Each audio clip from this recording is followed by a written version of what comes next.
दिव्या को आकाश जब देखने के लिए गया तो वह कमरे में मुश्किल से 15 मिनट भी नहीं बैठी। उसने चाय का प्याला गटागट पिया और बाहर चली गई। दिव्या के माता पिता उसके व्यवहार से अवाक रह गए। माँ उसके पीछे पीछे आई और पिता आकाश का ध्यान बटाने के लिए कनाडा के बारे में बात करने लगे। ये तो अच्छा ही हुआ कि आकाश कानपुर से अकेला ही दिल्ली आया था। अगर उसके घर का कोई बूढ़ा उसके साथ होता तो दिव्या का अभद्र व्यवहार उससे छिपा नहीं रहता। आकाश तो दिव्या को देखकर ऐसा मुग्ध हो गया था कि उसे इस व्यवहार से कुछ भी अटपटा नहीं लगा। उसे तो दिव्या पहली नज़र में ही पसंद आ गई थी। दिव्या की माँ ने उसे फटकारा, इस तरह क्यों चली आई? वहाँ बुरा मान गया तो? लगता है लड़के को तू बहुत पसंद आई है। मुझे नहीं करनी उससे शादी। बंदर सा चेहरा है, कितना साधारण व्यक्तित्व है। उसके साथ तो घूमने फिरने में भी मुझे शर्म आएगी। दिव्या ने तुनक कर कहा, मैं उसके साथ एडजस्ट नहीं कर सकती। मेरी सहेलियां देखेंगी तो क्या कहेंगी? वो सब मेरा कितना मजाक उड़ाएंगी। मुझे तो उसमें कोई खराबी नहीं दिखती। लड़कों का रूप रंग थोड़ी ही देखा जाता है, उनकी पढ़ाई लिखाई और नौकरी देखी जाती है। तुझे सारा जीवन कनाडा में ऐश कराएगा। अच्छा खाता पीता घर बार है, माँ ने समझाया। चल कुछ देर बैठकर चली आना। पहले तो दिव्या ने काफी आनाकानी की, फिर कुछ देर बाद उसने माँ की बात मान ली और वापस बैठक में आ गई। इसकी आंख में कीड़ा घुस गया था। आकाश की ओर दिव्या की माँ ने बर्फी की प्लेट बढ़ाते हुए कहा। दिव्या ने भी माँ की बात रख ली। वह दाएं हाथ की उंगली से अपनी आंख सहलाने लगी। आकाश ने दोपहर का खाना नहीं खाया। शाम की गाड़ी से उसे कानपुर जाना था। स्टेशन पर उसे छोड़ने दिव्या के पिताजी गए। आकाश ने उन्हें बताया कि उसे दिव्या बेहद पसंद आई है। उसकी ओर से वे हाँ ही समझें। शादी 15 दिन के अंदर ही करनी पड़ेगी, क्योंकि उसकी छुट्टी के बस 3 हफ्ते ही शेष रह गए थे और दहेज की तनिक भी मांग नहीं होगी। आप उसकी चिंता बिल्कुल मत करिएगा। दिव्या के पिता आकाश को विदा करके लौटे तो मन ही मन प्रसन्न तो बहुत थे, परंतु उन्हें अपनी आजाद ख्याल बेटी से डर भी लग रहा था कि पता नहीं वह मानेगी या नहीं। पिछले 3 सालों में न जाने कितने लड़कों को उसे दिखाया।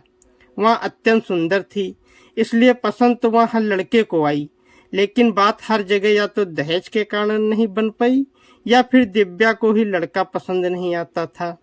उसे आकर्षक और अच्छी आय वाला पति चाहिए था। माता पिता समझाकर हार जाते थे, पर वह टस से मस न होती। उस रात वे काफी देर तक जागते रहें और दिव्या के विषय में ही सोचते रहें कि अपनी जिद्दी बेटी को किस तरह सही रास्ते पर लाएं। अगले दिन रात को तार वाले ने जगा दिया। दिव्या के पिता तार लेकर अंदर आए। तार आकाश के पिताजी का था। वे रिश्ते के लिए राजी थे। 2 दिन बाद परिवार के साथ सगाई की रस्म करने के लिए दिल्ली आ रहे थे। दिव्या ने सुनकर मुंह बिचका दिया। छोटे बच्चों को हाथ के इशारे से कमरे से जाने को कहा गया। अब कमरे में केवल दिव्या और उसके माता पिता ही थे।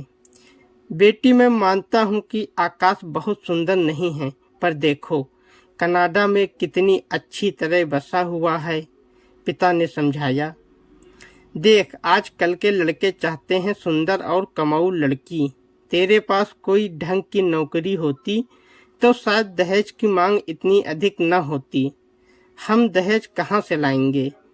तू अपने घर की माली हालत जानती ही है। लड़कों को मालूम है कि सुंदर लड़की की सुंदरता तो कुछ साल ही रहती है और कमाऊ लड़की तो सारा जीवन कमा कर भरती है। माँ ने भी बेटी को समझाने का भरसक प्रयास किया। दिव्या ने माता पिता की बात सुनी, पर कुछ नहीं बोली नहीं। 3 साल पहले उसने एमए तृतीय श्रेणी में पास किया था। कभी कोई ढंग की नौकरी ही नहीं मिल पाई थी। उसके साथ की 2-3 होशियार लड़की जो कॉलेज में व्याख्याता के पद पर लगी हुई थी। जिन आकर्षक युवकों को वो अपना जीवन साथी बनाने का दिव्या का विचार था, वे नौकरी पेशा लड़कियों के साथ घर बसा चुके थे। शादी और नौकरी दोनों ही दौड़ में वह पीछे रह गई थी। देख, कनाडा में बसने की किसकी इच्छा नहीं होती। अच्छी नौकरी है, वहाँ उसका खुद का घर है। हम इतने सालों से परेशान हो रहे हैं, कहीं बात भी नहीं बन पाई अब तक। तू तो बहुत समझदार है। आकाश के कपड़े देखे थे, कितने मामूली से थे। कनाडा में रहकर भी बिल्कुल नहीं बदला। तू उसके लिए ढंग के कपड़े खरीदेगी तो आकर्षक लगने लगेगा। सारे लोग तुझको देखकर यहाँ ईर्ष्या करेंगे। तुम छोटे भाई बहनों के लिए भी कुछ कर पाओगी, पिता ने कहा। दिव्या को अपने छोटे भाई बहनों से बहुत लगाव था। पिताजी अपनी सीमित आय में उनके लिए कुछ भी नहीं कर सकते थे।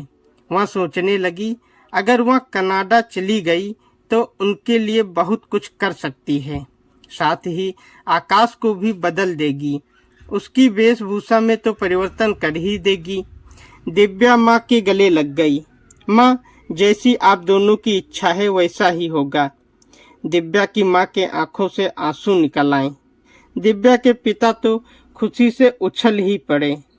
उन्होंने बेटी का माथा चूम लिया, आवाज देकर छोटे बच्चों को बुला लिया। उस रात खुशी से कोई न सो पाया। सब घर वाले बहुत खुश थे और उसके पिता की तो जैसे मन की मुराद पूरी हो गई हो।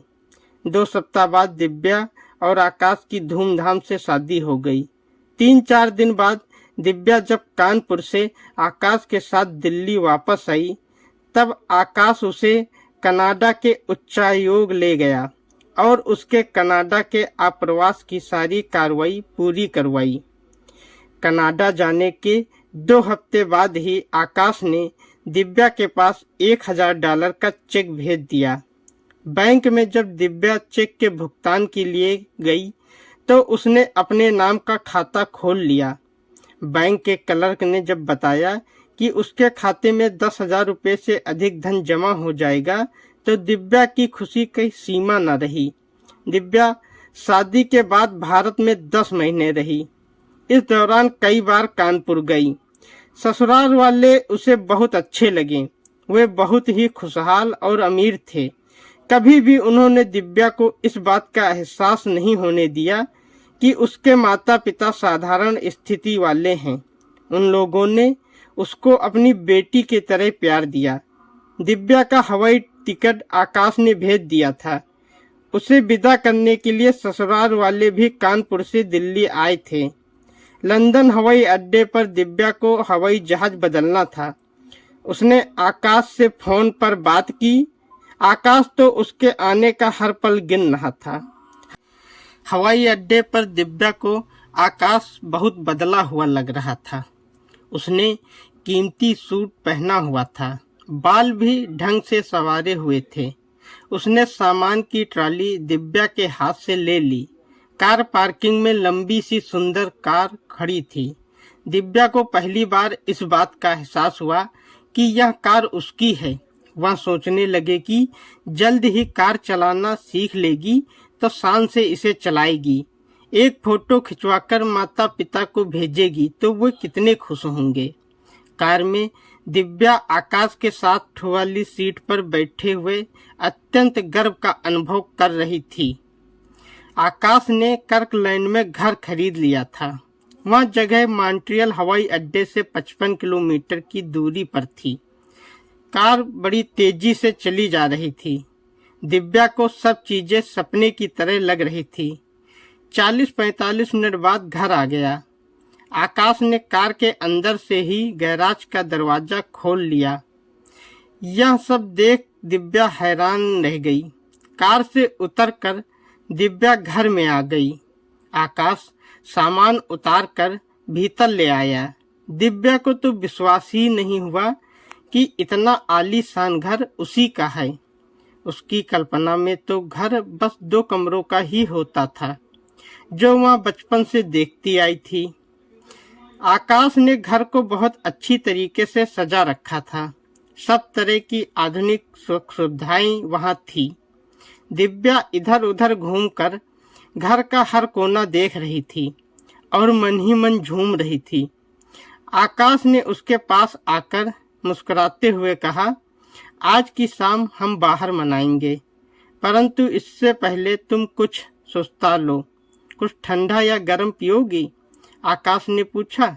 दिव्या आकाश के करीब आ गई और उसके गले में बाहें डालकर बोली, आज की शाम बाहर गंवाने के लिए नहीं है आकाश, मुझे यहीं घर पर रहना है तुम्हारे साथ। दिव्या सोचने लगी, न जाने उसने क्या क्या सोचा था आकाश के बारे में, पर उसका पति तो उससे सच्ची मोहब्बत करता है।